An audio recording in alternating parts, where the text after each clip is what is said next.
Larose did not sleep even when the sky turned dark. From the balcony of the high-rise the city looked like a living thing, headlights moving like tiny ants, street lights blinking, distant music rising and falling in waves. Somewhere below a horn blared, sharp and impatient, then faded. The air smelled faintly of rain and expensive perfume. Inside the apartment everything was quiet. The living room was wide and polished, the kind of place that looked like it belonged in a magazine. Cream-coloured walls, a long velvet sofa soft. Lighting that made the marble floor shine. A tall glass of red wine sat on the Kuji table beside a phone and a small handbag that cost more than many people's rent. Emilia Adji stood near the window in a silk robe, her hair smooth and dark, falling neatly around her shoulders. She was the kind of woman people stared at without meaning to, not because she was loud but because she was striking, tall, slim in a soft, womanly way with deep brown skin that glowed under warm light. Her face was fine and balanced, full lips, calm eyes and a sharp beauty that didn't need makeup to announce itself. People called her Sugar. It started as a joke, then became a nickname that stuck. In public it made her seem playful. In private it made it easier to pretend she did not feel anything too deeply. Tonight she did not want to feel. She picked up her phone and stared at the screen for a moment longer than she needed to. Not because she was confused, but because she hated the quiet that followed every decision she made. Then she tapped a number she already knew by heart. It rang once. A smooth female voice answered, professional, careful, too calm. Good evening, ma'am, thank you for calling, how may we serve you? Emilia's eyes stayed on the city. I need someone tonight. Yes, ma'am, we can arrange that. What time now? A short pause like the voice was checking something. Understood. Do you have a preferred type? Emilia exhaled softly. Tall, clean, confident. Yes, ma'am, and send someone who understands what he is coming for. Emilia added, her voice firm. I do not have patience tonight. Of course, Mom, you will be satisfied. The call ended. Emilia placed the phone down and walked slowly back into the living room. She adjusted the robe around her body like she was putting on armor. Her apartment was beautiful, but beauty could also feel like a cage when there was no warmth inside it. She went to the kitchen counter, opened a drawer and pulled out a small pack. She held it in her hand for a second, then dropped it into the pocket of her robe. Protection. She did not trust anyone to come prepared, not anymore. Emilia returned to the living room. She sat down, crossed her legs and waited. The wait was not long. A knock came, firm but not rude. Emilia did not rush. She stood with slow control, walked to the door and checked the small screen beside it. A man stood outside. He was tall, exactly as she asked. Broad shoulders under a fitted black shirt, dark trousers, clean shoes. His face was handsome in a quiet way, strong jaw. Straight nose, neat haircut and deep eyes that looked serious, like he had learned to hide what he felt. His skin was dark and smooth. His posture was respectful but tense. He looked like the kind of man women remembered. Emilia opened the door. The man stepped in carefully like he was trying not to take up space. Good evening, he said. His voice was low, controlled and slightly hesitant. Emilia looked him up and down without hiding it. Not because she wanted to insult him, but because she wanted to confirm she was not wasting her time again. Come in, she said, stepping aside. He entered and stopped, waiting for permission to move further. Emilia closed the door behind him and turned to face him fully. Under the living room light he looked even more put together, but something about him was stig. Too careful, like a man reading a script in his head. Emilia's eyes narrowed slightly. What is your name? Gideon, he said. Gideon Nosu. The name sounded normal, too normal for the business he was supposed to be in. Emilia walked past him toward the sofa, then turned back and spoke as if she was already tired. Should we talk? She asked. Or should we get right to it? Gideon blinked, just once, but Emilia noticed. His throat moved like he swallowed something. I came with, he began, then stopped and quickly corrected himself. I came prepared. Emilia opened her robe pocket and brought out the pack she had kept there. She held it between two fingers. I came. With protection, she said plainly, in case you don't have any. Gideon stared at the pack like it surprised him, even though it shouldn't have. Emilia felt a small irritation rise in her chest. Too many men had stepped into her life, acting like they knew what they were doing until it was time to actually prove it. She moved closer and pointed at the space near the center of the room like she was positioning him. Move over there. Gideon hesitated for half a second, then did it. Emilia circled him slowly, eyes sharp, expression blank, not playful, not flirty, just assessing. Gideon stood still, hands at his sides, shoulders squared like he was trying to be brave. Emilia stopped in front of him. I need to properly examine you, she said. Move. He shifted again, confused. Emilia's voice stayed flat. Have you done this before? Gideon's eyes widened slightly. What? Emilia's brows rose. Are you deaf? No, he said quickly. No, I'm not. Then answer me, Emilia said. Have you done this before? Gideon's mouth opened, closed, then opened again. Yes, he said, of course I have. The way he said it did not sound like truth. It sounded like a boy repeating something he memorized. Emilia stared at him. He forced a small smile that did not reach his eyes. I have done this many times, he added like he was trying to convince himself to. Emilia's lips pressed together. She stepped closer, looked at his face, then his hands, then the way his shoulders held tension like he was waiting to be punished. She muttered under her breath, almost like a complaint to the air. Jesus, Gideon heard it, his face tightened. Emilia stepped back. Take OG your shirt, she said. Gideon froze. Excuse me, Emilia did not blink. Take OG your shirt now, he asked, voice cracking slightly. Like now? Emilia's patience snapped a little. She turned away briefly, rolling her eyes toward the ceiling. Who is this man they sent to me? She thought. Standing here like a nervous schoolboy. She turned back, annoyed. Why are you asking questions? She said. Do it. Gideon's hands moved slowly to the buttons of his shirt, but he fumbled. Not much, just enough for Emilia to notice he was not relaxed. The confidence she requested was not here. Emilia's irritation grew into something sharper, embarrassment, almost like she had paid for something expensive and received a cheap imitation. Gideon finally got the first button open, then the second. Emilia watched him with a cold stare. He glanced at her face, then quickly looked away like he feared her reaction. That was the final straw. Emilia took 2 steps back and grabbed her phone from the table. Gideon paused mid-button, confused. Emilia dialed the number immediately. The agency picked up almost at once. Good evening, Mom. Is everything satisfactory? Emilia laughed once, short and bitter. Satisfactory, she repeated. Is this a joke, Mom? Emilia pointed at Gideon with her free hand like she was reporting a damaged delivery. Where is your restaurant? She snapped, her voice rising with anger. She didn't bother to soften. Who is this one you sent to me? Gideon stirred, his hands dropped from his shirt. He looked like he had been slapped, but he said nothing. Emilia paced 2 steps, still holding the phone. Please, she continued, you need to send me another one right now. Mom, we know. Emilia cut in, not later, right now. This one is wasting my time.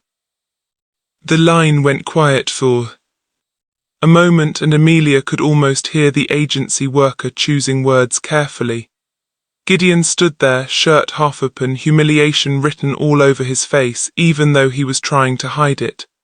Emilia looked at him again.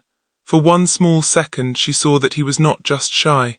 He was uncomfortable, like he did not belong here at all, but Emilia crushed that thought quickly.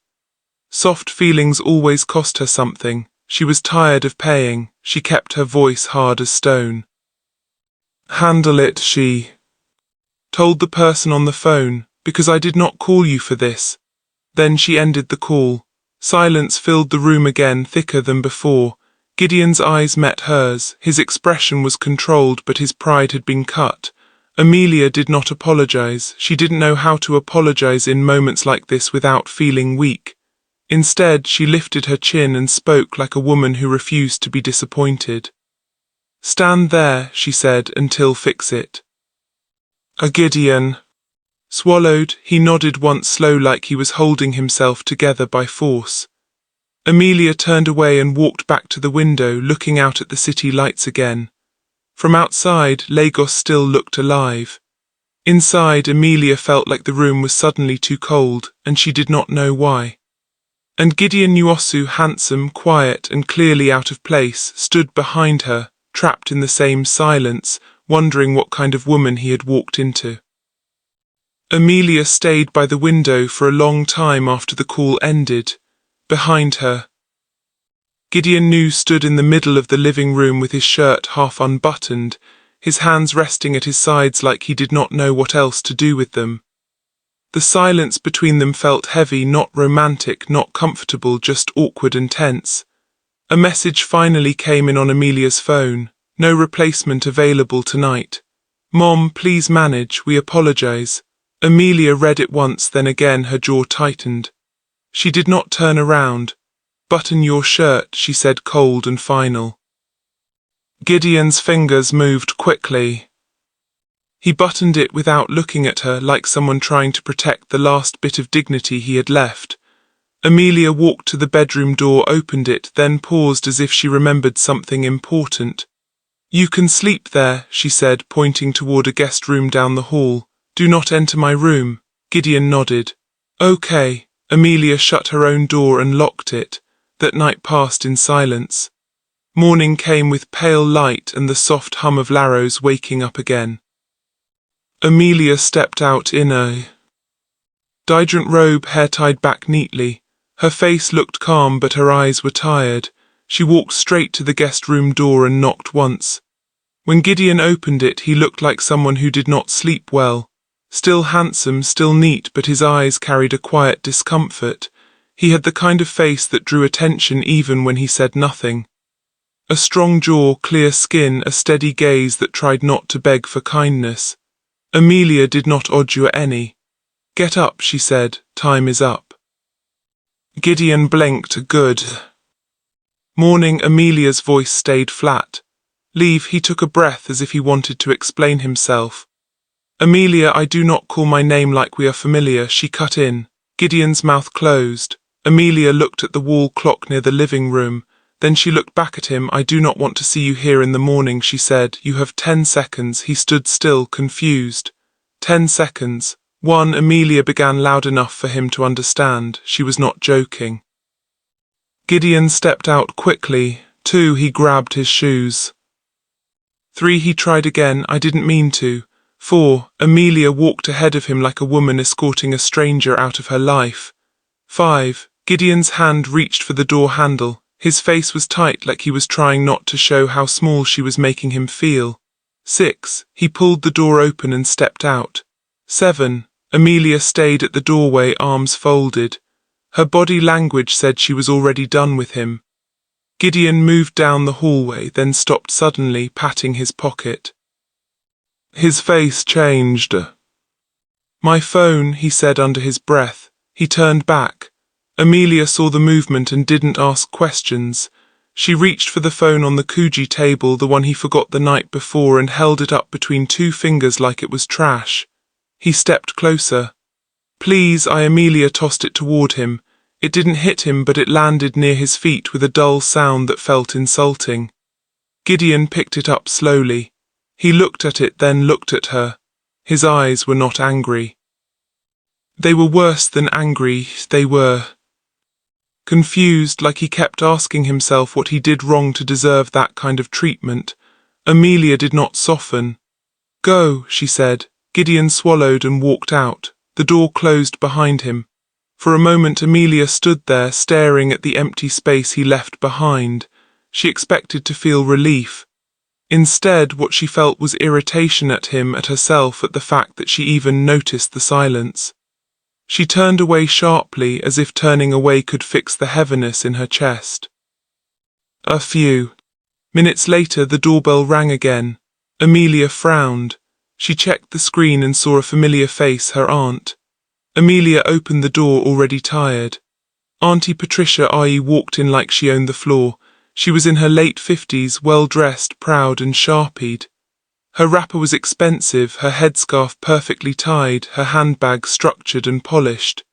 She looked like the kind of woman who could enter a room and make adults sit up straight without raising her voice. She stepped inside and snigged once like she was reading the air. Then she looked at Emilia's face, then the living room.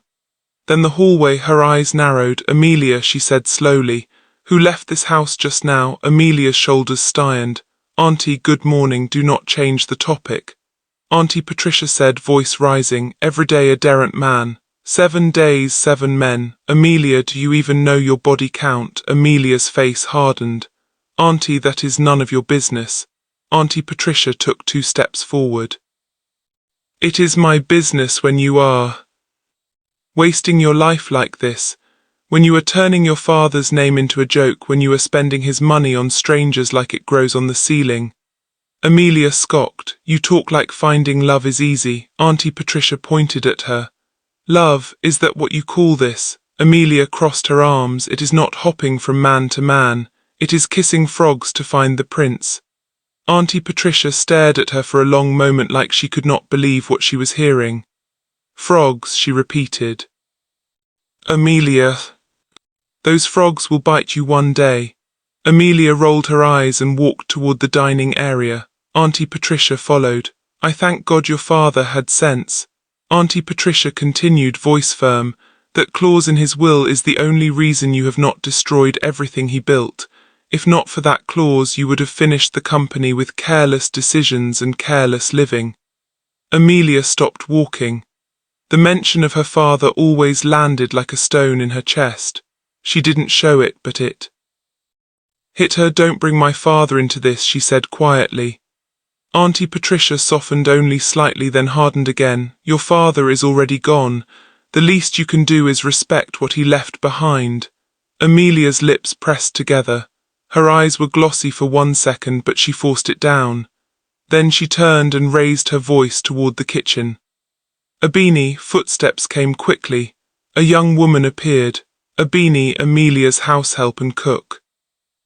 She was in her early 20s, slim, very beautiful in a simple, natural way, with clear, dark skin and big, calm eyes.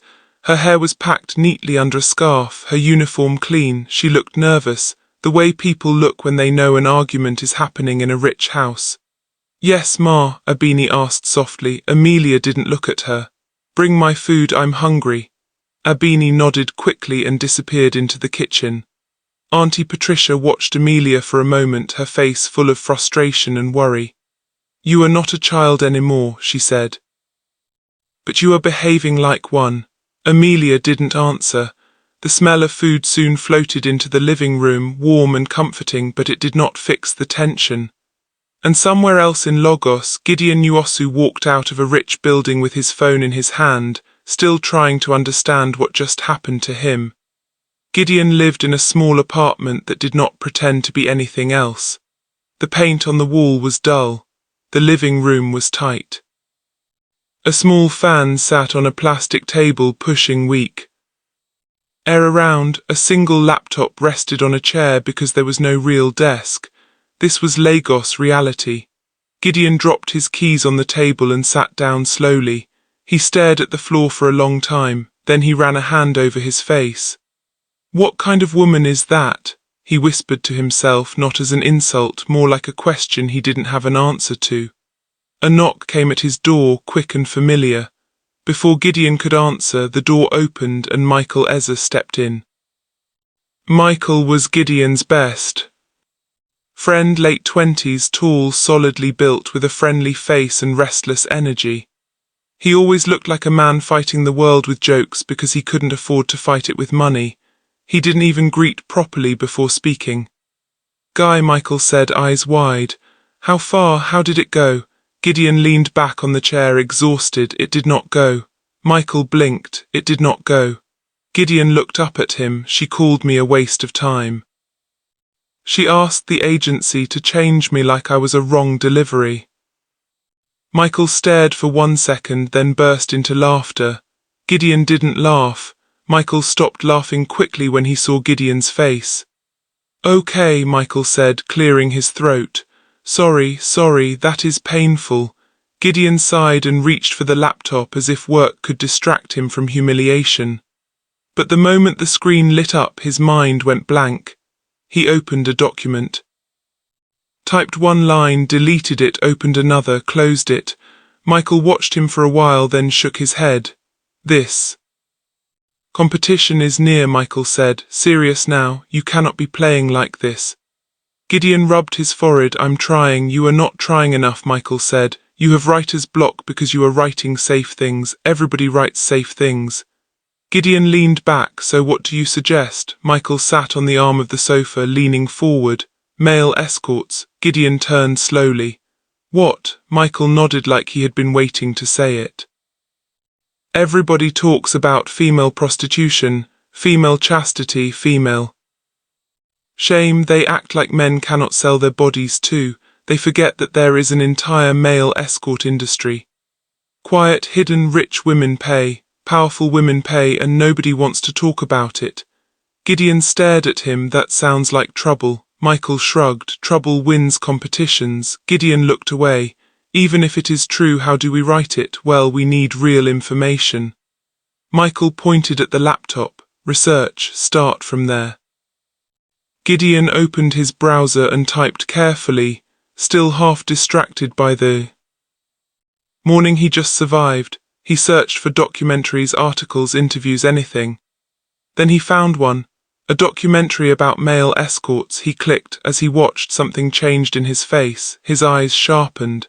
His posture straightened. Michael noticed. You see, Gideon nodded slowly like the idea was arranging itself in his mind. We should not focus on the escorts, Gideon said, voice low. People always blame the escorts. They ignore the people paying them. Michael grinned. Exactly.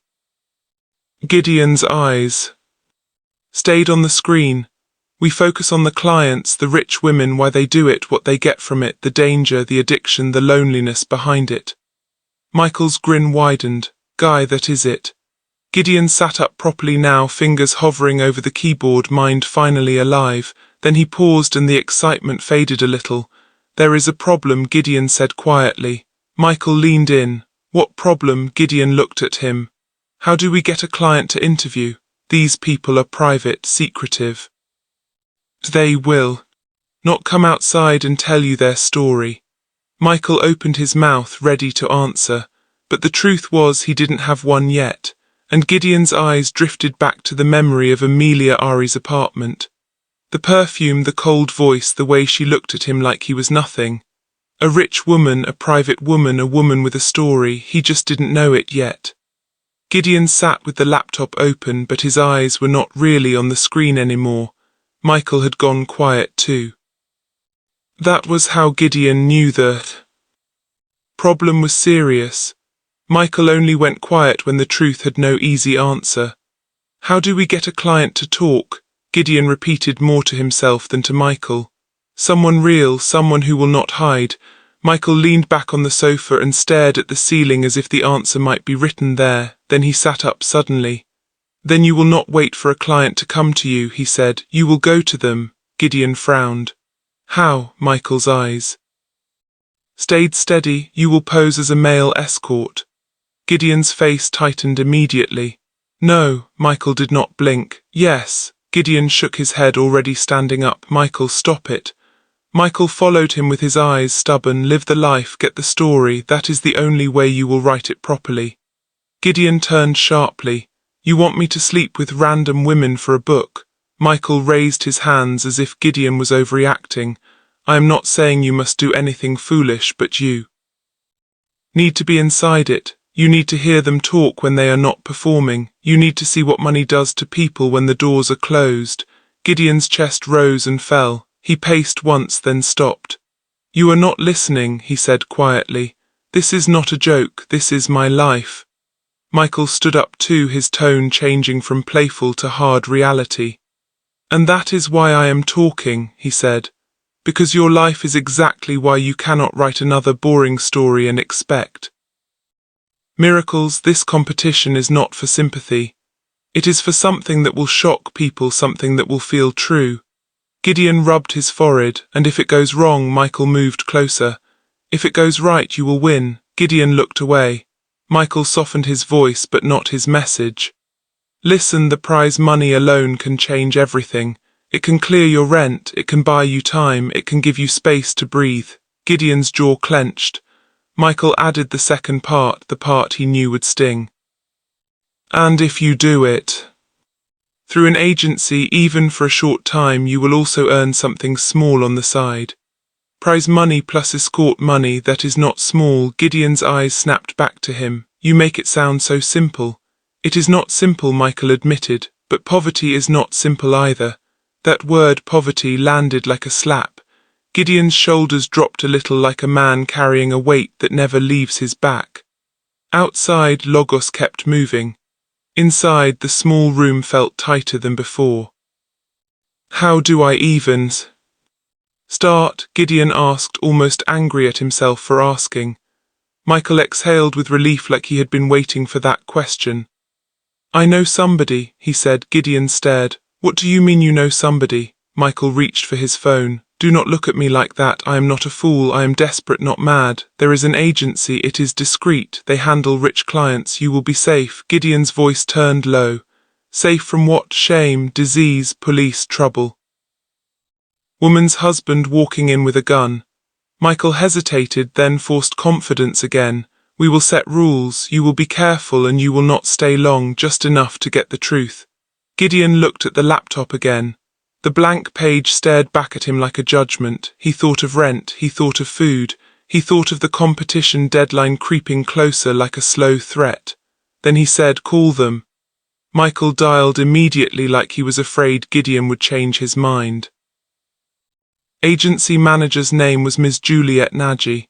Gideon did not meet her in an OG with a signboard. He met her in a quiet cafe that looked ordinary from outside but smelled like expensive kuji inside.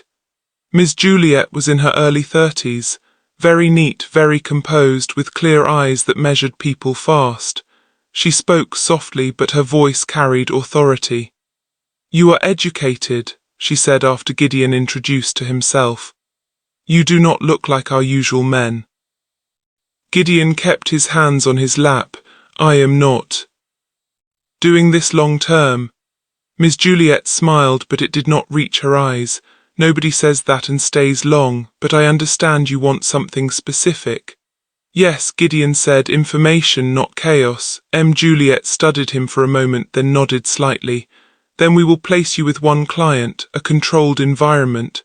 A client who pays well and wants discretion. Michael sat beside Gideon trying to look calm, but his knee bounced under the table. Gideon asked when. Ms. Juliet checked her phone. Tonight. Gideon's stomach tightened. Tonight, there is no time. Michael cut in quickly, forcing a smile. Competition is close. Ms. Juliet's expression did not change. The client is already waiting. She requested someone new, someone tall, clean, confident. Gideon swallowed. Ms. Juliet leaned forward slightly. Listen to me carefully. You will not speak too much. You will not ask foolish questions. You will observe. If you cannot handle it, you leave immediately. Understood? Gideon nodded, even though his throat felt dry. Ms. Juliet stood. Good, my representative will take you there. That night, Gideon stood in front of another tall building in Lagos with his shirt pressed and his mind spinning. An agency representative, Tunda, a quiet man in a plain suit, walked beside him and said little. He only pointed, guided, and checked his phone now and then, like this was routine work. Gideon's palms were slightly damp. He kept telling himself one thing. You are not here for pleasure, you are here for truth. The elevator ride felt too long. When the doors opened, Gideon stepped into a hallway that smelled like air freshener and silence. Tunda stopped at a door, knocked once, then looked at Gideon. Be calm, he said finally. Do not embarrass yourself. Gideon forced a nod. The door opened, and the moment Gideon saw the woman inside, his heart dipped. Emilia Ajay. The same apartment, the same soft lights, the same expensive quiet, the same sharp beauty. Emilia's eyes moved from Tun to Gideon, and her face tightened with disbelief. You, she said, her voice flat. Gideon froze for half a second, then forced himself to breathe. Thunder cleared his throat politely. "Good evening, Mom. We apologize for the earlier inconvenience. This is," Emilia cut him, OG, without looking away from Gideon. "Is this a joke?" Gideon's chest felt hot. Shame rose fast like it always did when someone looked down on him. Emilia stepped back, arms folding. "So this is what you people do. You recycle the same person and expect me to clap." Dundee shifted, uncomfortable. "Ma'am, there is no replacement available tonight. The client list is tight. We beg you to manage." Emilia laughed once, cold and sharp. "Manage?" She looked at Gideon like she was looking at a product she didn't like but had already paid for. "Fine," she said, "I will manage you." Gideon's jaw clenched. Emilia turned and walked deeper into the apartment, speaking over her shoulder like she was giving instructions to Stag. "Come in." Gideon stepped in. Thunder remained at the doorway for a moment, then left quietly, closing the door. Behind him, the silence returned. Emilia faced Gideon again, chin lifted, eyes hard. "You are still acting like you do not know why you are here," she said. "Do you want me to explain it to you again?" Gideon tried to keep his voice steady. "Emilia, do not call my name," she snapped. "You do not have that right." Gideon swallowed his anger. "Okay," Emilia pointed to a spot in the room. "Stand there." Gideon stood. Emilia walked around him slowly, like she was repeating the same inspection from before. But this time, her pride had added fire to it. "Move," she said suddenly. Gideon moved. "Turn," she ordered. Gideon turned, his face tight. Emilia's eyes narrowed. "You are still timid." Gideon's hands curled slightly. "I am not timid." Emilia stepped closer. "Then prove it." Gideon opened his mouth to speak and Emilia's phone rang. Her body stiffened instantly. The name on the screen made her expression change in a way Gideon had not seen yet, fear hidden under annoyance. "Auntie Patricia," she muttered. Gideon watched her. In that single moment, Emilia did not look like a queen. She looked like someone being watched even in her own home. Emilia looked at Gideon sharply. "Go to the bathroom." Gideon blinked. "What now?" she hissed. "Go." Gideon hesitated and Emilia's eyes flashed. "If you ruin this for me, you will regret it," she said. Gideon's pride rose. "I am not a thief. You hide." Emilia moved closer until they were almost face to face. Her voice dropped low. "Dangerous. You are not important enough for me to explain myself," she said. "Bathroom now." Gideon's chest tightened.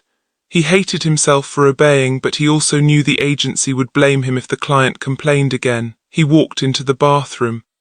Emilia followed behind him and pushed him fully inside. Then she shut the door and locked it. Gideon heard the lock click. His eyes widened. He grabbed the handle. "Emilia, open this door. Be quiet." Emilia hissed through the door. "Just stay there." Gideon's face burned. Humiliation flooded him, hot and bitter. He heard Emilia answer the call with a sweet voice that didn't sound like her at all. "Auntie, yes, good evening. I am alone. I was in the bathroom." Gideon stood in the bathroom like a prisoner, listening to her lie about him like he was dirt under her shoe. When the call ended, he waited for the door to open. It didn't open immediately. Minutes passed. Gideon's anger grew bigger than the humiliation. He knocked hard. "Opens." The door now. Footsteps came. The lock turned. The door opened. Emilia stood there with her phone in her hand, her face already tired like he was the problem.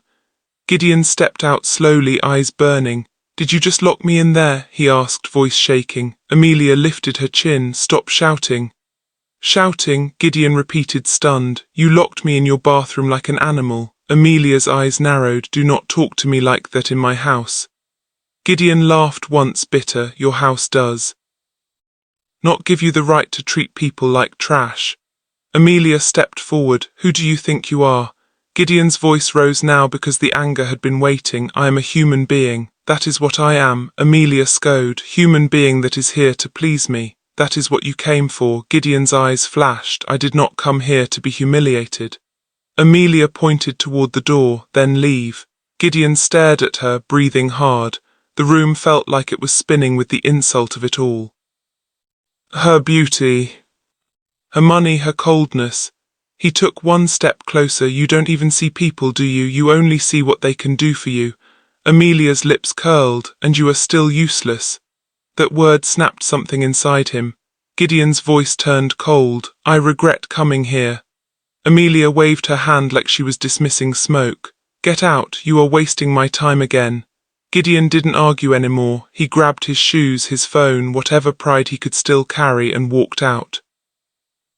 Door shut behind him, and inside the apartment, Emilia stood alone in her expensive silence, breathing fast, fury shaking her. She paced once, then muttered to herself like the walls were listening. Broke nonsense, she said, acting like he is somebody. She looked at the bathroom door, then the front door, then the empty room. Her anger did not calm her. It only made her feel more restless. Gideon returned to the small apartment later, that night like a man returning from a fight. He did not win. Michael was waiting excited, so Michael asked, Did you get anything, any information? Gideon dropped into a chair and stared at the wall. Michael frowned. Gideon finally spoke, voice flat. She locked me in her bathroom. Michael blinked, then like Michael always did, he laughed. It was not because it was funny, it was because Michael did not know what else to do with fear. Gideon looked at him slowly. You are laughing. Michael stopped immediately when he saw Gideon's face. Okay, Michael said softly. Sorry, that is crazy. Gideon's eyes were tired. She treated me like I was nothing. Michael rubbed the back of his neck, trying to find the right words. But you see, he said, forcing brightness back into his voice. This is exactly the kind of inside material we need. This is it. This is real. Gideon frowned. Real humiliation. Michael nodded quickly. Yes, and real truth, Guy. We need insider information. We cannot stop now. Gideon leaned back. Exhausted. I am not going back. Michael pointed at the laptop on the chair. Then forget the competition, forget the money, forget changing your life because you are already inside it. You have started. Gideon closed his eyes for a second. Michael's voice softened. Just go back one more time for the story. Gideon opened his eyes again. He didn't answer immediately, but the silence between them already sounded like someone losing a battle. Slowly, Gideon sat on the chair in the small living room, staring at the blank screen like it was mocking him. Michael kept talking, packing, using his hands, using his whole body. Like energy could solve poverty. Just go back, Michael said again, one more time. Even if you hate it, go back. If you don't go back, then what is all this soogering for? Gideon's jaw clenched. He hated that Michael was right, not because it was noble, because it was true. He stood up slowly and picked his keys. Michael stopped packing. So you will go? Gideon didn't answer. He just opened the door and stepped out. It was late when Gideon returned to the same high-rise. His body felt heavy as he entered the compound, not because he feared the building, because he feared the woman inside it. He stood at the door for a moment, then knocked.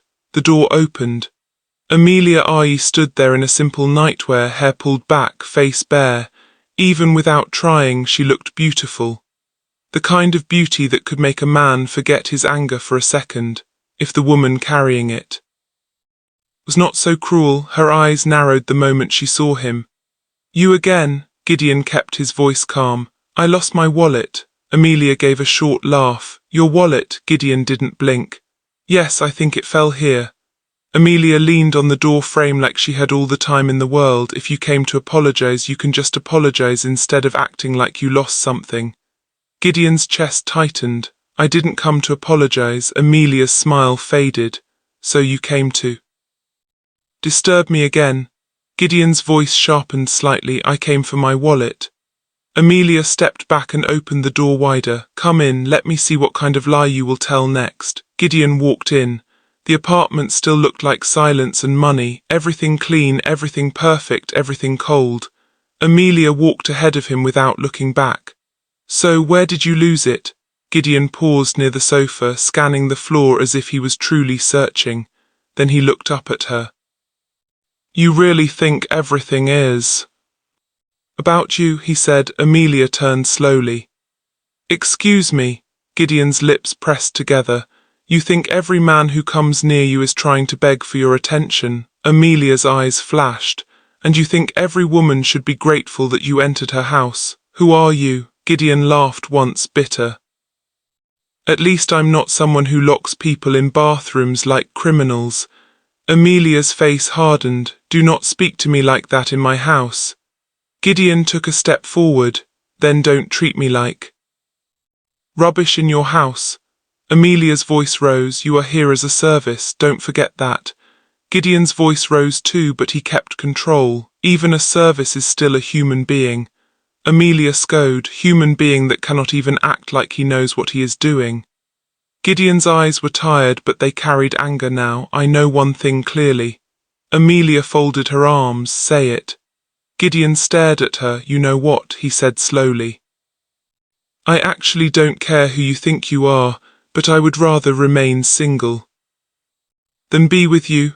Emilia's lips parted slightly. Gideon continued because the words had already started coming out. And if you were the last available woman on earth, I will gladly remain single. The room went quiet. Emilia's face stayed proud, but something small cracked behind her eyes. Gideon exhaled, then added the harshest part, almost like he wanted to burn the bridge completely. You're not as pretty as you think you are, he said, and you are definitely not my type.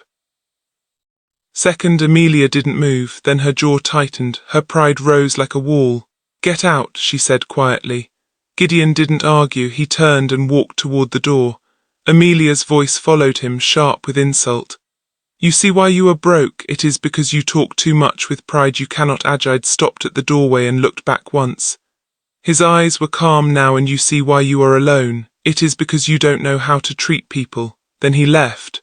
The door shut behind him. Days after that fight did not feel like peace. Gideon tried to stay away, but poverty did not let him rest. The deadline was still coming. The book idea was still sitting on his chest. And the humiliation he felt in Emilia's bathroom still burned like a fresh wound. So he went back again. He told her he had lost his wallet there. Emilia looked at him like she could see through his skin. She accused him of using it as an excuse to come and beg. Gideon refused to apologize. They argued until the truth in his heart came out sharp and ugly. He told her he would rather remain single than be with her. He told her she was not as pretty as she thought. He told her she was not his type. He left again, sure he had finally ended it. But Emilia did not end it. Her pride turned into a plan. She tracked him down. By the time Gideon got home that night, his roommate Brian Ocko had already opened the door for a visitor he did not recognize. An expensive-looking woman with calm eyes and a face that didn't ask for permission. Emilia stepped into the small apartment like she was stepping into an experiment. Then she looked at Gideon and said, as if she was offering him a job, "Be my private escort for 30 days. Gideon suspected something was wrong with the offer. It felt too sudden, too neat, but the money was real, the pressure was real, the book was still waiting. Emilia gave him one rule, no feelings, she said. This is not a relationship. At the end of the month you get your money and you leave. Gideon asked what she wanted. From it, Emilia's answer came cold and simple. Sex, but when she was alone she admitted the part she refused to tell him. It was revenge. She wanted to humble him for those words he threw at her pride.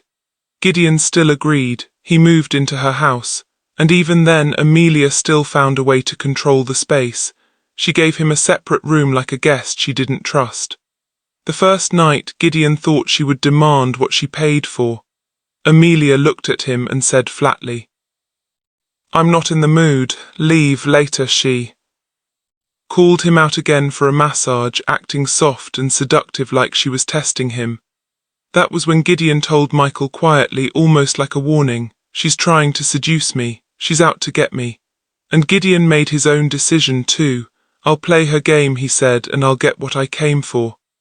The next morning Emilia was already dressed and irritated before the day even started. A man arrived with documents in a neat folder. His name was Mr. Frank Bello, a smooth, confident man in a Clean suit, the kind that spoke fast and smiled like everything was under control. He greeted Emilia like he belonged there. "Good morning, Ma," Frank said politely. "I brought the loan authorization letter for the project. We need your signature so we can move fast." Emilia barely looked at the papers. She sat down, picked up a pen, and was about to sign immediately. Gideon was in the room, quiet, watching. He didn't speak at first until he saw her pen touch the paper. "Wait," Gideon said. Emilia paused. Surprised, "What?" Gideon stepped closer. "Have you read it?" Emilia frowned. "It's Frank." Frank smiled quickly. "Yes, Ma, it's very straightforward, just a normal authorization. We need to expedite action." Gideon's voice stayed calm but firm. "Please don't sign anything you haven't read. Send it to your lawyer." Frank's smile tightened a little. "There's no need for that delay, sir. It is a simple document." Emilia looked between them, annoyed. "Gideon, send it to your lawyer," Gideon repeated. "Gently, just to be safe." Frank leaned forward slightly, lowering his voice like he was trying to pressure her without looking like he was pressuring her. "Ma, we are already behind schedule. If we keep waiting for lawyers to read common documents, the whole thing will slow down." Emilia stared at the pen in her hand. For once, she didn't look like a woman who knew everything. She looked like a woman who had always let people run things for her. Slowly, she put the pen down. "No," Emilia said, "I will not." "Sign yet?" Frank blinked. "Ma, I said no," Emilia repeated. "I will send it to my lawyer. I will sign when I'm ready." Frank forced another smile, but it was weaker now. "All right, Ma," he said. "Take your time." He left, still smiling, but his eyes did not look happy. When the door closed, Emilia turned to Gideon sharply. "You are enjoying this," she said, defensive. "You just wanted to control something." Gideon shook his head. "No, I just didn't want you to regret it." Emilia scowled and walked away like she didn't care. But later that afternoon her phone rang. It was her lawyer. Emilia listened for a long time. Her face changed slowly. First confusion, then shock, then fear. When she ended the call, she stood in the living room like her body had forgotten how to move. Gideon was the one who spoke first. "What did your lawyer say?" Emilia swallowed. "Frank has been stealing," she said quietly. "He's been ripping the company, OG."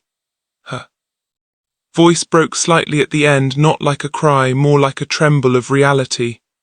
"I almost signed something," she added, staring at the floor, "something that could ruin me." Gideon didn't celebrate. He didn't say, "I told you so." He just nodded once. Emilia looked up at him, and for the first time since he entered her life, her eyes didn't look proud. They looked human. "Thank you," she said, her voice softer than Gideon had ever heard it. "You saved me." Gideon's throat tightened it a little. "I'm glad you didn't sign." Emilia hesitated, then spoke again slowly, like apology was not a language she used often. "And I'm sorry," she said, "for I treated you." Gideon didn't answer quickly. He just stared at her, surprised that the words even came out of her mouth. That moment didn't fix everything, but it shifted something. A small crack in the wall between them. Late that night, Gideon came downstairs to get water. He found Emilia on the sofa, wrapped in a soft blanket, watching a family drama on TV.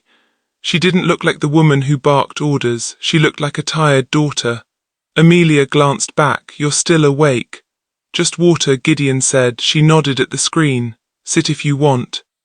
Gideon hesitated, then sat at the far end of the sofa. For a while, they just watched people argue on TV like it was safer to watch someone else's mess than face your own. Then Emilia spoke quietly, eyes still on the screen. "My father put a clause in his will."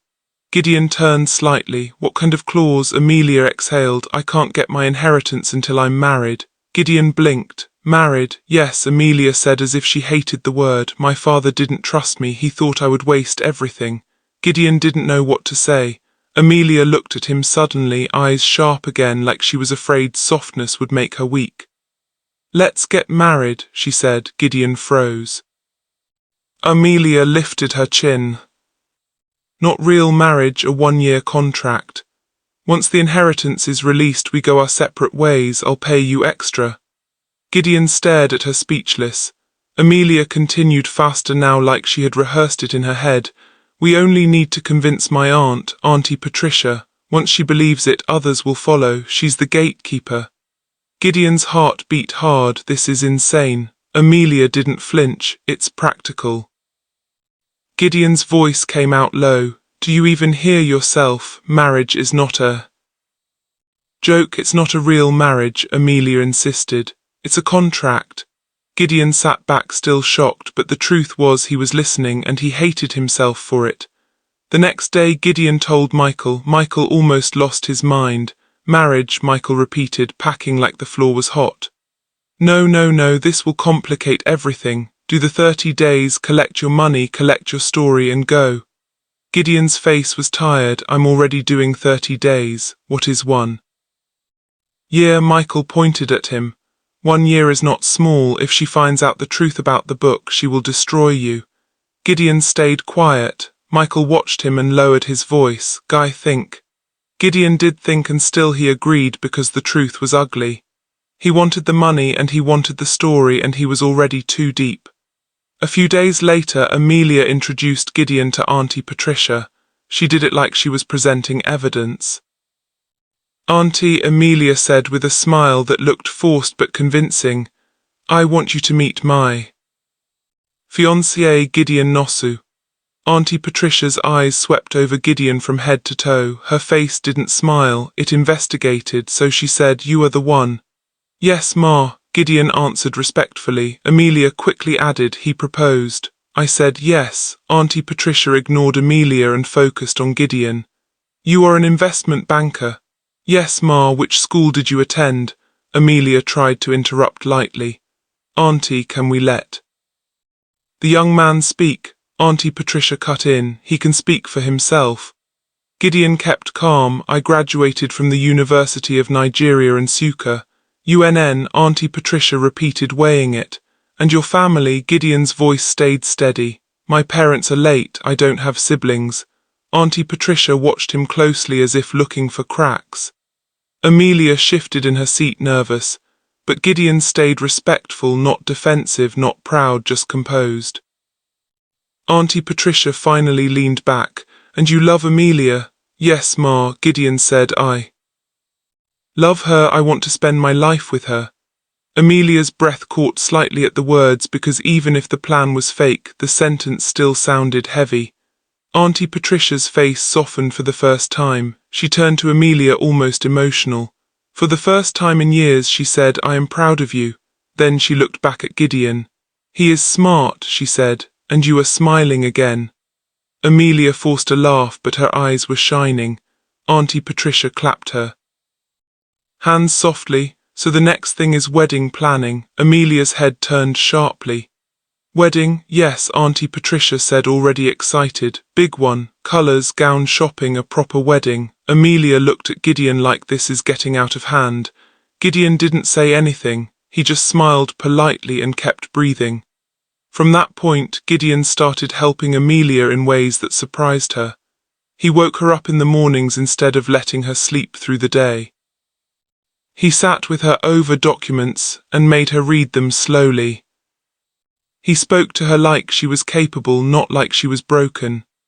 And little by little, Emilia started showing up to her own life. She began taking the company seriously. She asked questions. She listened. She tried. Their closeness grew quietly without noise. Sometimes they sat together on the sofa and cuddled, not for show, but because the loneliness in both of them needed somewhere to rest. Sometimes Emilia cooked dinner herself, proud and playful, asking Gideon to taste the food like his approval mattered. Sometimes they laughed over small things, and the laughter felt strange because it was real. Sometimes Gideon kissed her forehead without thinking, and Emilia would go quiet after, like she didn't know what to do with gentleness. One night, Emilia opened up about the Escort agency, her voice low. Men used to lie to me, she admitted. They stole from me, they made me feel stupid. I got tired of being a victim. Gideon watched her carefully. So that's why you started using the agency? Emilia nodded. My friend introduced me. At first it felt like power, like control, she sighed, but it's addictive. Gideon's pen moved in his mind already. Emilia continued, almost ashamed. I don't even choose the men, I let the agency choose. I like being surprised. And you're a VIP, Gideon said slowly, remembering the kind of treatment she expected. Emilia gave a small bitter smile. There are levels: silver, gold, platinum, VIP. The higher your levels, the better they treat you. Gideon didn't judge her out loud, but inside him the story was building, piece by piece, truth by truth. By the time Gideon finally sat down to write, the words came like they were waiting for him. He wrote a strong piece, raw, unusual and clear. When Michael read it, he exploded with joy. He shouted, he danced, he praised Gideon like a man who had just been saved. This will blow their minds, Michael said, sweating with excitement. We are winning. But Gideon couldn't celebrate the way Michael wanted because Emilia was no longer just a client. She was becoming a person to him, and that scared him more than poverty. One night Emilia held Gideon's hand and looked at him with trembling honesty. I love you, she said. Gideon's chest tightened. Emilia spoke through emotion now, words spilling out like she had held them too long. I love the small things, she whispered. The way you correct me gently, the way you don't shout at me, the way you pay attention to details, those forehead kisses, the way you make me feel safe. Her voice broke. I'm in love with you. Gideon's throat went dry. Guilt rose fast, heavy and poisonous. That same night when Emilia slept, Gideon stepped away quietly, found his phone and sent Michael a voice note with shaking fingers. Please don't submit it, Gideon begged. Don't send it, I'm cancelling the book. I'll explain when I see you, but please don't send it. He stared at the message after sending it, breathing hard because he knew something now. He had finally gotten the insider story, but he had also gained something else. A conscience and a woman who trusted him. Gideon barely slept. After sending that voice note to Michael, he lay on his bed staring at the ceiling, feeling like a thief who finally noticed his own hands. Emilia's words from the night before kept replaying in his head. How she loved the small things. How safe she felt. How she didn't even know she had handed her heart to someone holding a secret. By morning, guilt was sitting on his chest like weight. He heard movement downstairs, soft voices, cutlery clinking. The house was waking up. Then the doorbell rang. A few minutes later, Gideon heard Auntie Patricia's voice, bright, excited, almost happy in a way he had never heard before. Gideon, she called. He came out careful, trying to look normal. Auntie Patricia smiled at him like he had already become family. I am planning something small for your birthday, she said, lowering her voice as if the walls could gossip. Emilia wants it to be a surprise. I want to do it properly, even buy you a car if needed. Gideon's stomach turned. A car, he repeated, stunned. Yes, Auntie Patricia said proudly. You're a good man, and I can finally sleep well knowing Emilia is not alone anymore. Gideon forced a tight smile, but it didn't reach his eyes. Auntie Patricia kept talking, still excited. So tell me, what kind of car do you like, and your friends, who should we invite? Any place you like for dinner, I need details. Gideon's throat went dry, he tried to dodge. Auntie, you don't have to do all that, I'm fine, but Auntie Patricia waved it off. No, we will do it. Emilia has suffered enough, this joy, we will celebrate it. Gideon swallowed hard, and then the guilt finally pushed past his fear. Auntie, he said quietly. Auntie Patricia paused. Yes, Gideon's voice shook. Please don't buy any car, don't plan anything. Her face changed. Why? Gideon stared at the floor like it might help him survive what he was about to say. Because I don't deserve it, he whispered. Auntie Patricia frowned deeply. Gideon, what are you talking about? Gideon took a slow breath. I am not who you think I am, he said. Auntie Patricia's eyes narrowed. Explain yourself. Gideon's mouth felt full of stones, but he forced the words out anyway. There is a writing competition, he said. The biggest one I've ever entered. The prize money. It's a lot. Auntie Patricia blinked once, confused. So Gideon's voice cracked. I came into Emilia's life because of research. Silence. Auntie Patricia didn't speak. She just stared as if she didn't understand the language anymore. Gideon continued because stopping would only make him a coward.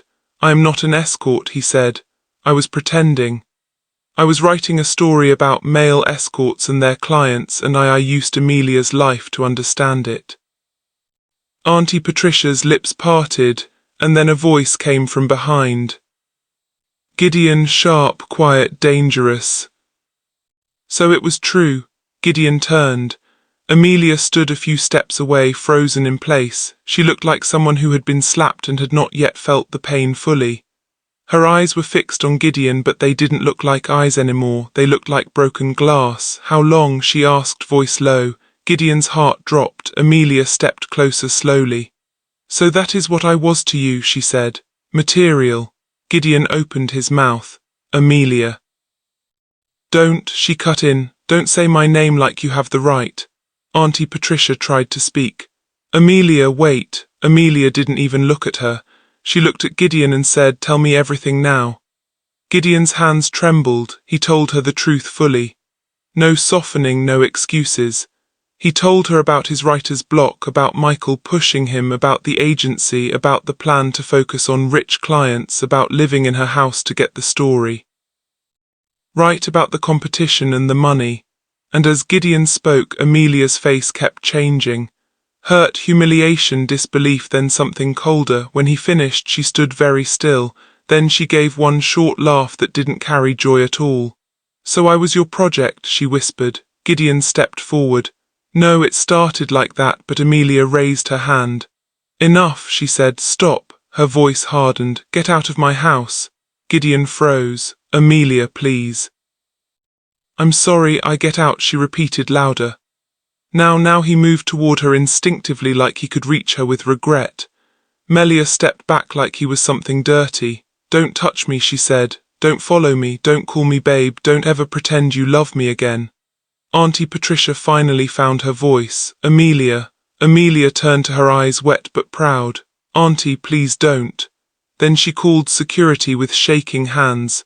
Within minutes, Gideon was outside the gate like a stranger.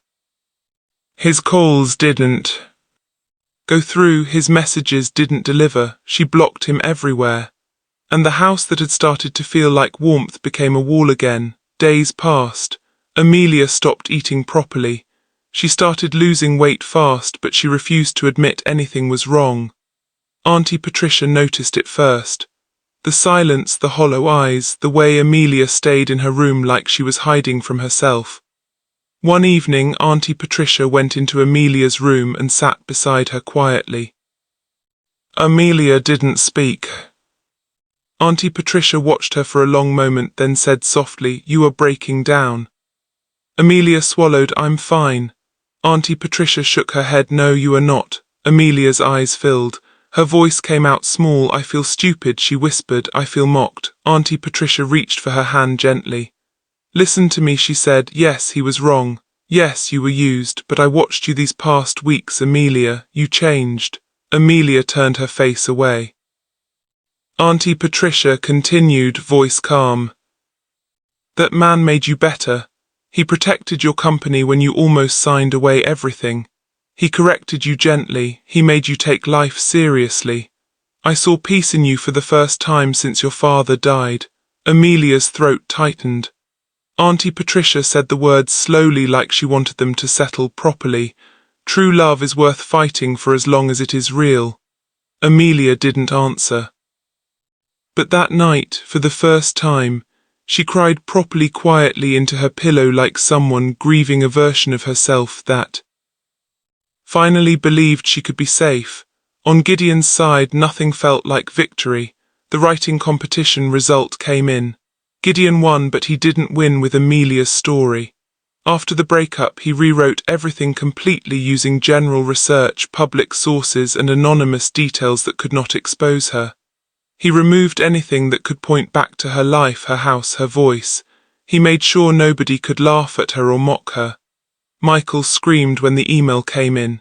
He danced, shouted, called neighbors to hear him. "We did it," Michael yelled. "We are winners." Gideon didn't smile. He sat on the edge of the bed holding his phone like it was heavy. Michael stared at him. "Guy, why are you like this?" Gideon's eyes were tired. Because I lost someone. Michael's face fell. So what will you do? Gideon exhaled. I can't keep begging through calls. I'm blocked. I need to talk like a man. That night, Gideon wrote a letter. Not long. Not dramatic, just honest. He gave it to Auntie Patricia because he knew Emilia would open anything that came from her aunt. In the letter, Gideon admitted he was wrong. He was ashamed. He never planned to destroy her life. He was ready to accept any consequence. And then he added the part that mattered most. Even though he had won, he was ready to withdraw publicly if Emilia wanted it. And he had already rewritten the story completely, so she would not be exposed because her dignity mattered more than money. He ended it simply. I fell in love with you for real. I know I do not deserve forgiveness, but I am sorry, Emilia. Truly. Emilia read the letter alone. At first anger rose again, then shame, then pain, but the words didn't sound like manipulation. They sounded like a man who finally understood what he had done. Auntie Patricia sat with her afterward and spoke gently, truly gently, for the first time in a long time. This man hurt you, she said, but he also protected you and he changed you. Don't throw away something real because of pride. If you still want him, choose him with open eyes.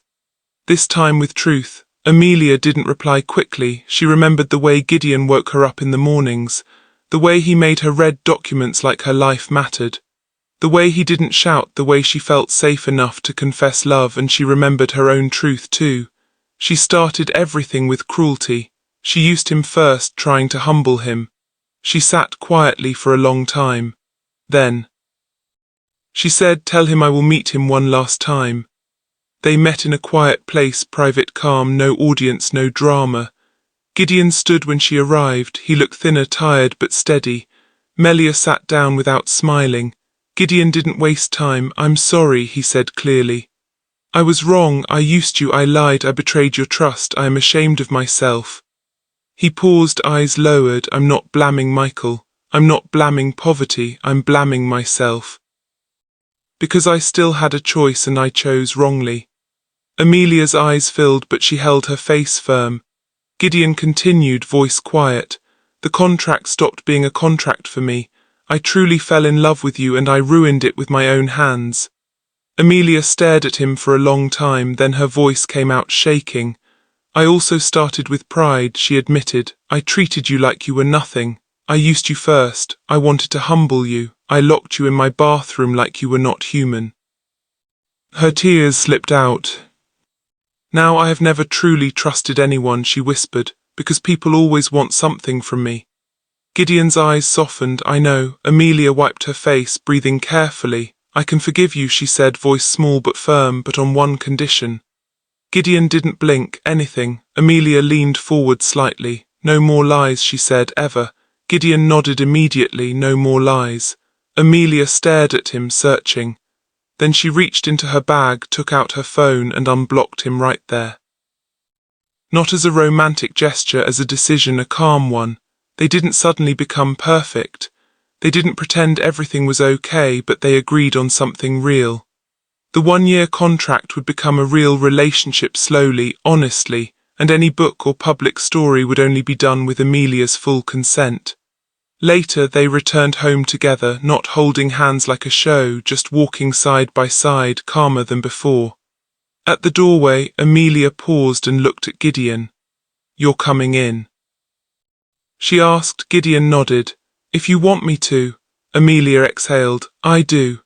Inside the house, Auntie Patricia watched them quietly from the hallway. She didn't smile wide, she didn't clap, she just released a breath she had been holding for too long. Because for the first time, Emilia wasn't choosing pride. She was choosing something real. End of story.